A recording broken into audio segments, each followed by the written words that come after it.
In the Graphics tab, you'll find all the graphics you could need to put the finishing touches on your photos. You can either click the Computer button to upload graphics stored on your computer, or click the Search Graphics button to search hundreds of customizable vector graphics and icons to choose from. Either type in a search term or search by popular tags. Just click on any graphic and you'll find your selections under your graphics.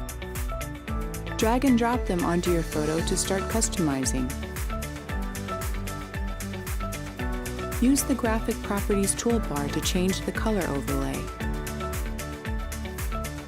Adjust the opacity, blend mode, and more.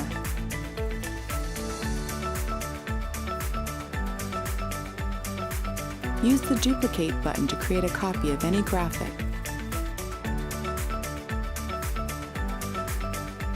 And for precise placement when you're working with more than one graphic, use the Move Backwards and Move Forwards buttons to layer your graphics the way you want.